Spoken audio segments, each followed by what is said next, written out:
Are we on? We are on. Oh, Doug is a surfer from Cape Town. Now, just so we are clear, see, you didn't know I was going to use this.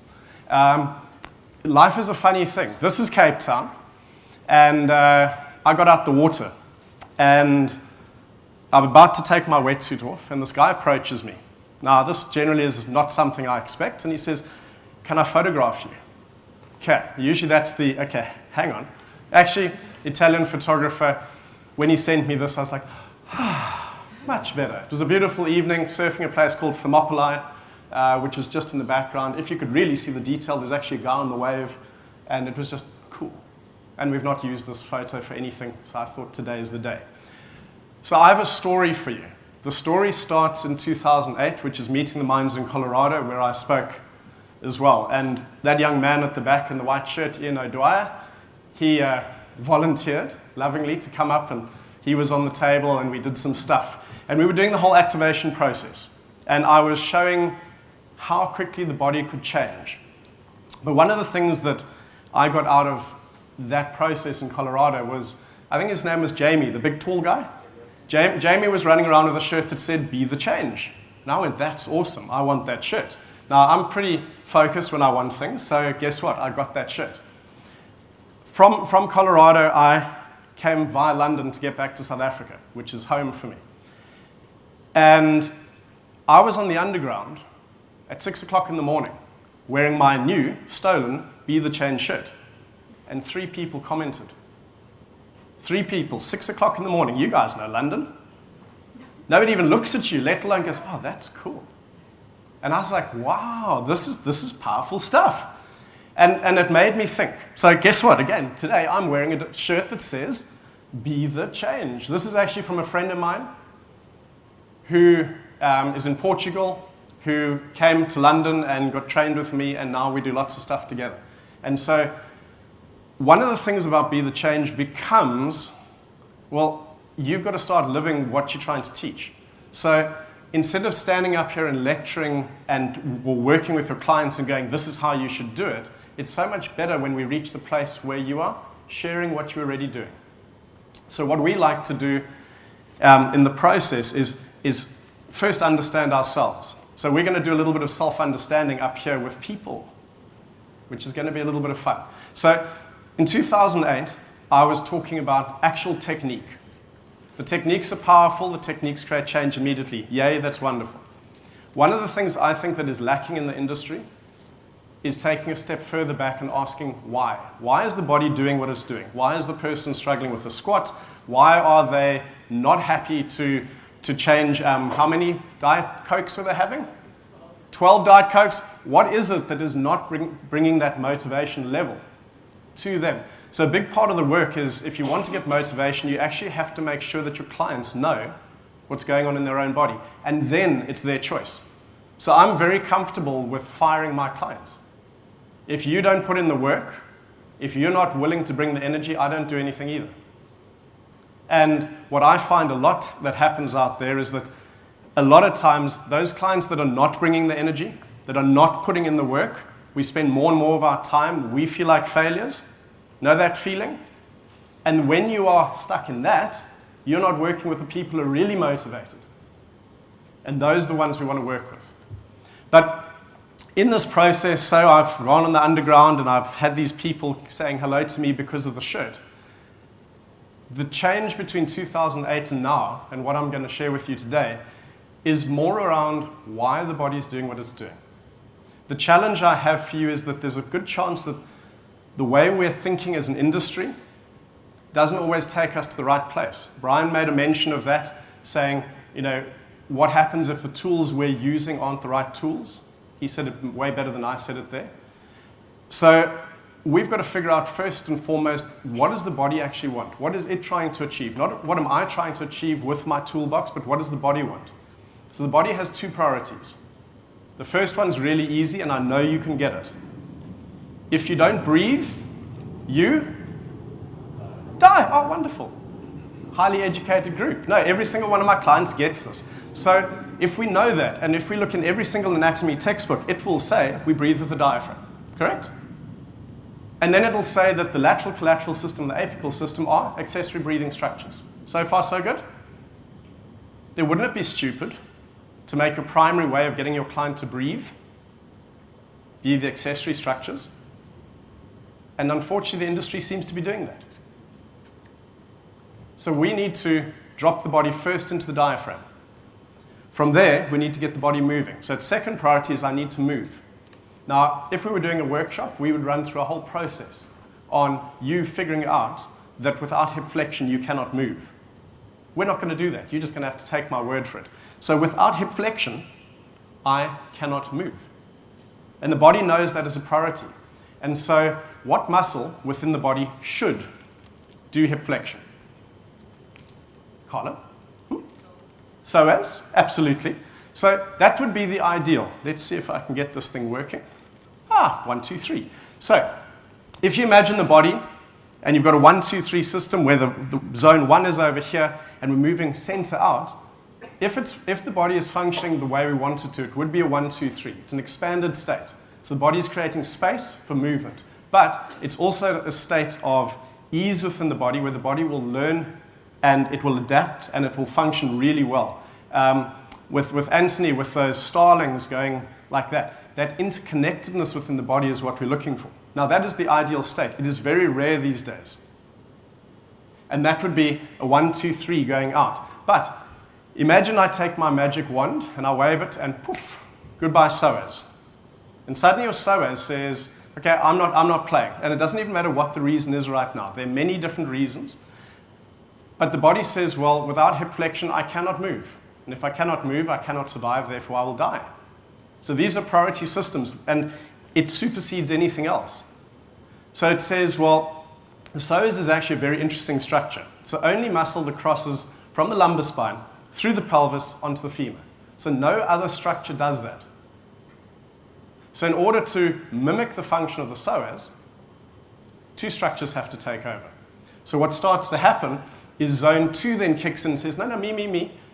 I can take over the function of hip flexion. By the way, I forgot to mention, whatever happens on the front happens on the back. That means if your psoas shuts off, so does your butt. How much of that trend started about 10 years ago? We were all saying to our clients, yeah, your butt's not firing. Got to do more butt exercises, those glutes, Guess what? If your body's cheating, it's still cheating. You can do whatever exercise you like. We're going to show you that. Doesn't matter what you're doing. If your body's in a cheat pattern, it will use the cheat. So the first thing the body says is, well, all right, well, if I can take zone 2, if I can get my abs to lock and hold my pelvis, then my quads can do hip flexion. But in order to do that, they have to shorten, tighten, and drive upside down. So they literally switch the origin and insertion. The brain goes, it's a little confusing. Suddenly I've got a lot less space because everything's constantly driving down. At the back, what happens? Lower back tightens up. Hamstrings go, oof, well, I suppose I have to shorten, tighten too, because I'm not going to be the butt. And that's a strategy. And then sometimes the body goes, can't do that. Now this is where it gets interesting, because then zone 3 says, because remember, body priority, it's willing to sacrifice anything. The tibialis then waves and says, hey, you know what? I can be the hip flexor. Now right now, if you know your anatomy, you should be thinking, geez, these guys from Africa, what kind of weird shit are they on? Yeah, it's true. It's ridiculous. What? The tibialis is going to be the hip flexor? Absolutely. But in order to do that, it has to shorten, it has to tighten, it has to drive upwards. But in doing that, it sacrifices the foot, and suddenly you've got this locked up ankle. What do you think is going to happen with your calf? What do we call the calf? That'll be your butt. By the way, it's still using the quad. It's still using all those other structures to drive inwards. The problem here is now, instead of this expanded state, the body's in an imploded state.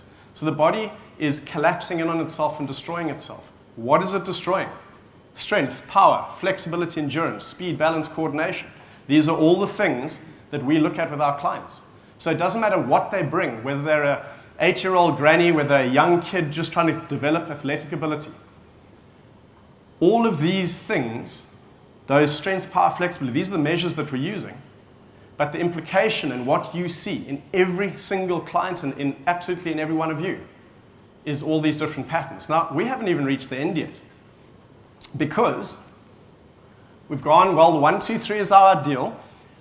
The 2, 2, 3 and the 2, 3, 3, that's when the quad, that's when zone 2 is trying desperately hard to do its job.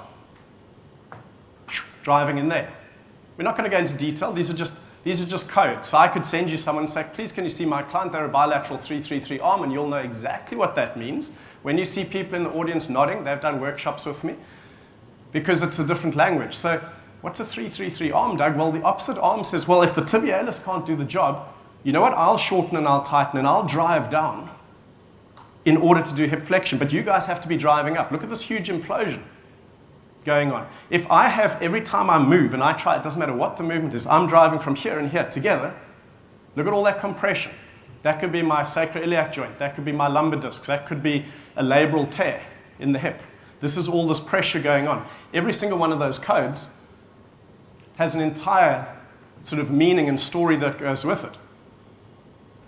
Ali, was it on your one where we had the cage fighter who was a 2-3-3? So we assess people. And so I went, oh, well, if you're this pattern, you're likely to have inguinal hernias, groin strain, this. And he kind of goes, yeah, all of them. And it's not mysterious. It's if the body has to do this to cheat in order to meet its priorities, it only has 2 priorities. In sacrificing those functions, there is risk, there's compromise, and all those broken patterns. Who was talking about the 50 guys in a row with lower back pain? Or that was Anthony. They'd all be depressed. The better marker of their condition is depression.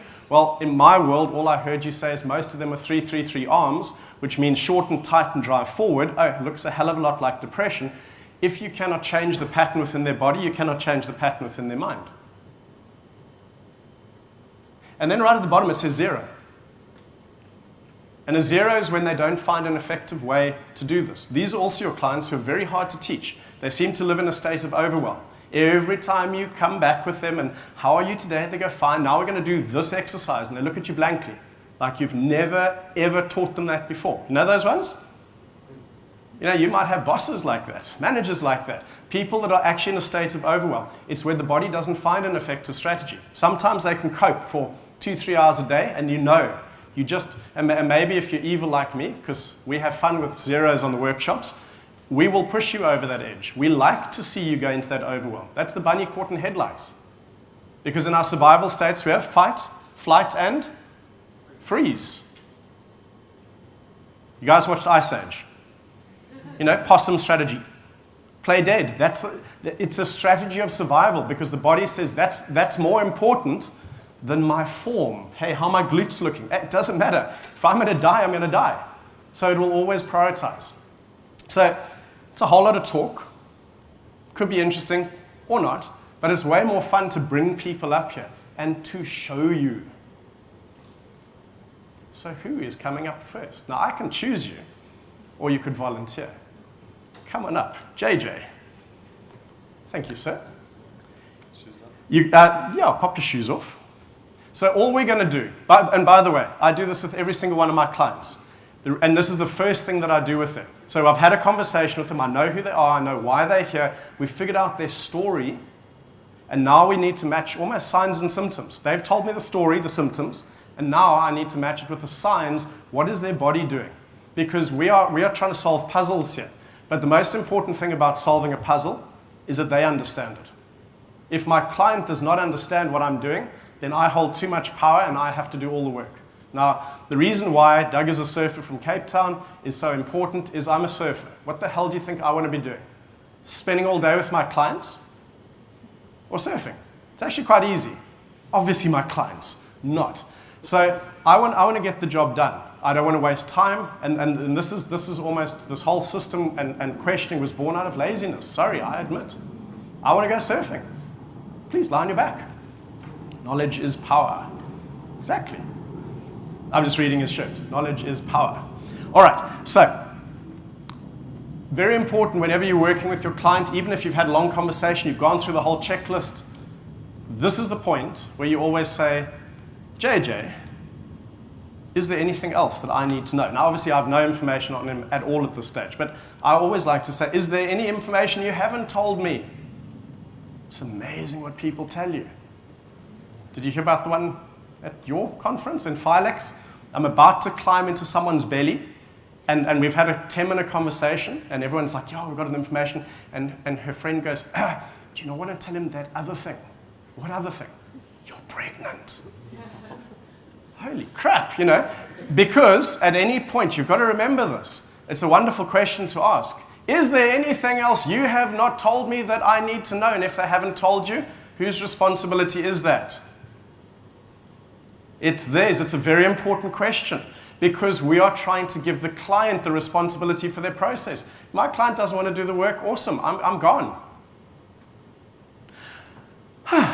So, when someone lies on the bed, first thing we always say is wherever they put their hands tends to be their most vulnerable area. That would be a note to self. We're not doing any crazy work today. We're just assessing and we're trying to figure out how does JJ do hip flexion? This is the only question we're looking at. So, we're going to take those hands away. JJ, is there anything I need to know? Okay, so if anything goes wrong, it's all his fault because he says there's nothing he needs to tell me. Wonderful. So, zone 1, zone 2, zone 3. Zone 1, zone 2, zone 3. If the body is doing its job, when I test the psoas, which is the first place, I'm going to test zone 1. Can he hold? If he can hold zone 1, I'm going to go sit down there and he's going to continue the lecture because I'm wasting your time. The wonderful thing about that is also you don't always have to have the answers, by the way. And that's also a trend that you will hear. And I like what Brian said. Sometimes the client's not ready. Sometimes you're not right for people. It's fine. But you've got to stay curious. You've got to stay in the state of always going, this is the answer I have right now. And this is what Ian and I were talking about last night. This is the answers I had in 2008. And hopefully I'm not saying the same thing in 2015. Because you've got to constantly be having fun and thinking. But let's check.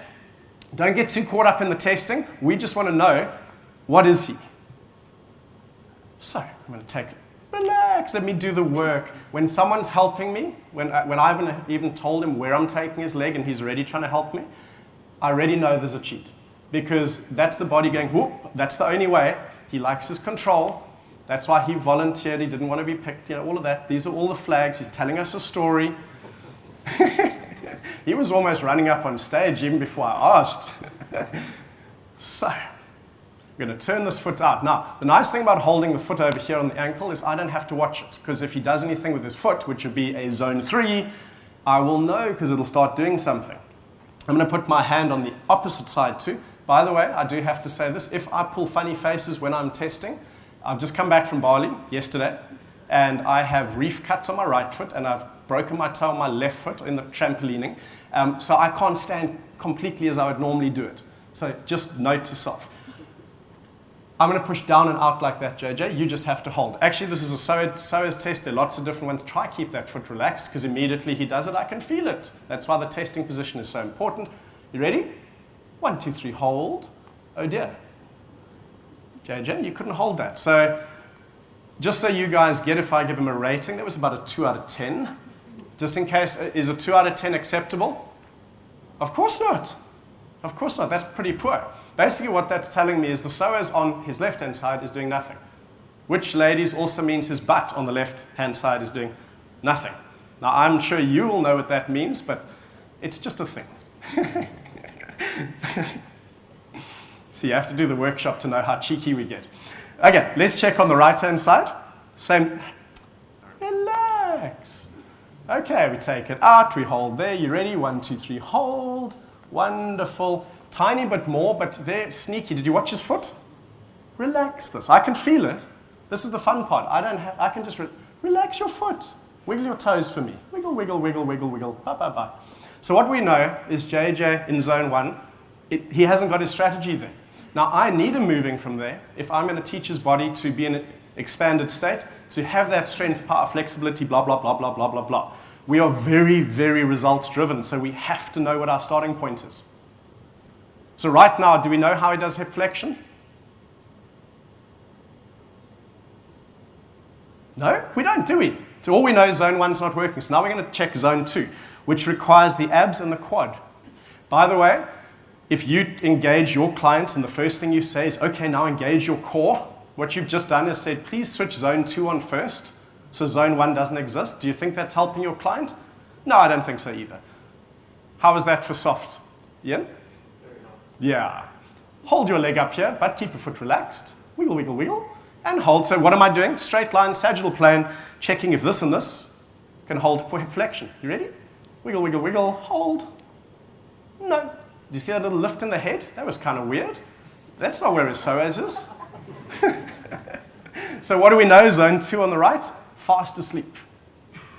Wiggle, wiggle, wiggle, hold over there. Even more so. So what do we know now? Oh crap, we still don't know how he does hip flexion, which means we actually don't know his movement strategy yet. And now you're going, oh crap, down to that tibialis. There's no way the tibialis can do hip flexion, can it? I don't know, let's see. Put your toes up and your foot up. So now we're asking it to shorten and tighten, which is actually then going to engage this, engage this, engage this. So the three are going to drive together. Is it better? 1, 2, 3, hold. And JJ goes easy peasy. That's a 10 out of 10 because you can see me getting up using my body weight. On his right-hand side, JJ is what we call a 3-3-3 leg, which means when I do this, what am I doing? You're right, I'm caressing his butt. You see, he liked it.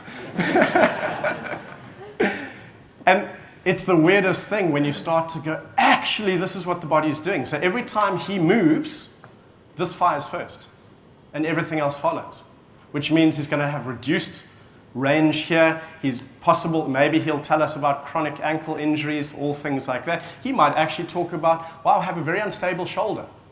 Do you know why the opposite shoulder would be unstable? Because if everything from here and here are driving together, who's looking after the shoulder? Nobody. So he might come here saying, yeah, I keep popping the shoulder. Don't know what to do. Can you give me shoulder exercises to strengthen? 5 minutes. Oh, crap. This is a very short 25 minutes. It's this whole beautiful thing that's always there. Let's check the other side. Pull foot up. Hold strong. Don't let me push down. Oh, dear. We haven't found his strategy yet. So we know this is a fail, this is a fail, this is a fail. So what do we need? Opposite arm. Make a nice tight fist. When he makes a tight fist, what he's doing is he's driving down here, getting all of this strong, getting the shoulder, getting the neck, locking the jaw, all of these things. So I want zone 3 at the top locking. And then pull foot up. Hold strong. And JJ goes, oh, Doug, that's so damn easy. So have you met his psoas and his glute? Have you also met his quad, his hamstring, his calf, his tibialis, his whole bloody foot? It's all in here. That's why it gets so tight. That's why when I have fun and I start pushing things like this in here, he goes, no, I don't like you, Doug. This is not nice stuff. But let's just go tight again. I want to show you something silly. Tight, tight, tight, tight, tight. Pull up, hold strong. You can see he's got it. Open your hand for me. Keep your leg up.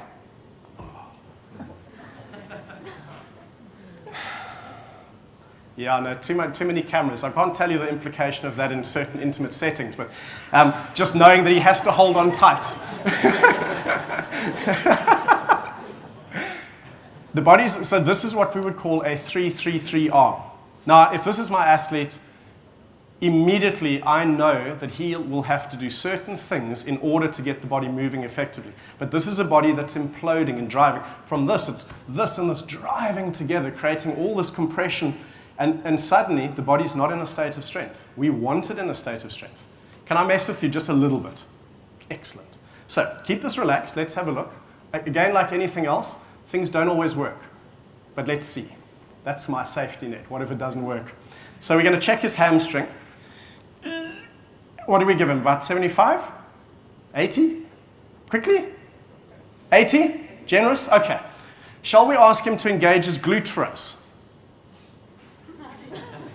Because the hamstring only gets tight. Why? Because it's trying to help the glute, because the glute's not firing. We've already decided this is the glute. Doug, you're mad. But can I have some of those drugs? Let's have a look. Holy crap. And that's the body. See, we don't know what we don't know. And if you think you know the answers, you don't. Neither do I. But isn't this exciting? This is what's happening in every single one of you. And so we can go with a plan and we can have all these ideas, but if you don't know that this is going on in the background all the time, there's no way you can do something different. So what we do is we always have a before and intervention and after. We need to know your starting point, we need to do something and then see immediately if it worked. We want to know that we are successful. But The most important feedback loop for us is our clients saying how they feel. And so it's the feel. The feel is, wow, that feels easier. I feel stronger. I feel lighter. Wow, the room expanded. This is all autonomic stuff. We're shifting the autonomic system from there to there. Changes the way the body functions and works. And if the body is more in a relaxed state, you can teach it. And suddenly you are more effective. And that's the fun part. That's the body that you're working with. Thank you, good sir.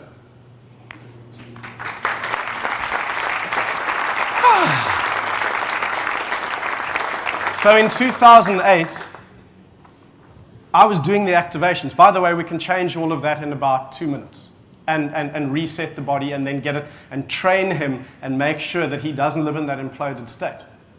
That's easy. But we need to understand the why. You know, we're going to have people talk about fascia. Fascia is a big thing. We're not having enough questions and going, why is the fascia doing that? Oh, wonderful. This is what it's doing. Why is it doing that? Well, because it's trying to meet the body's priorities. It's going to lock something up in order to fix it, to help the cheat be better at it. And I'm lucky. I've worked with a lot of elite athletes and Olympic medalists and blah, blah, blah. Yeah, most of them just cheat better. That was the thing. When I first started, I thought I'd go along, I'd do my testing, and they'd all be 1, 2, 3s. Nope. Do you know who the 1, 2, 3s are? They're generally about yay high. They're the little kids who don't give a crap about anything. They're just having a good time. Time is up. Get the hell off the stage. So we need to get back to that place. And if we can get our clients there, they're having fun with us, they're feeling good. And when the clients are feeling good, then you can really help them get further. But it's got to start with you. Thank you very much.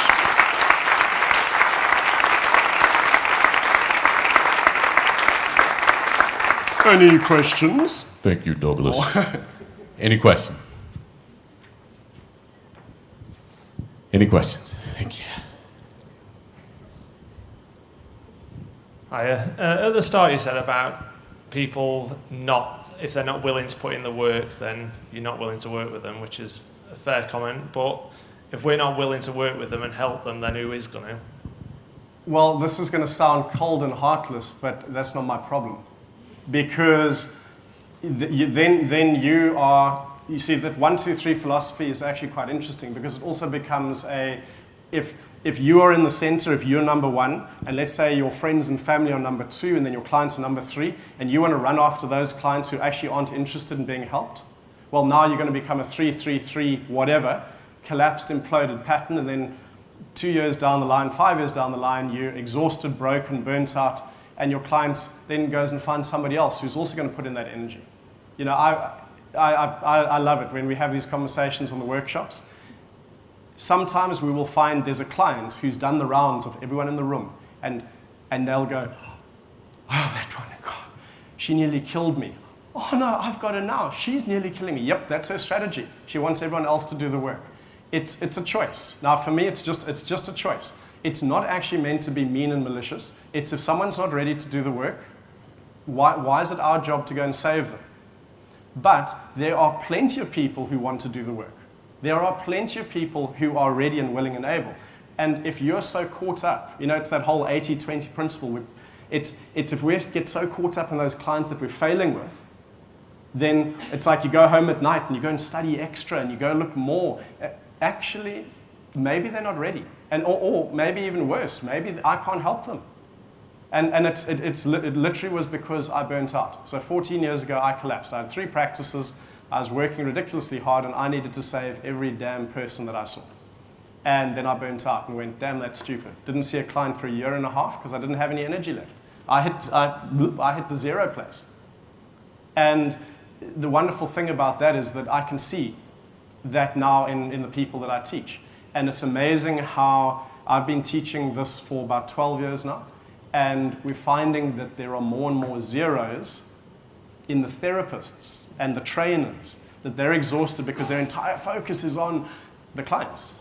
There can't be. Don't you want clients who come to you and go, I like your energy. I like how you know, what you're doing. Can I have some of that? So all you're doing is sharing what you do.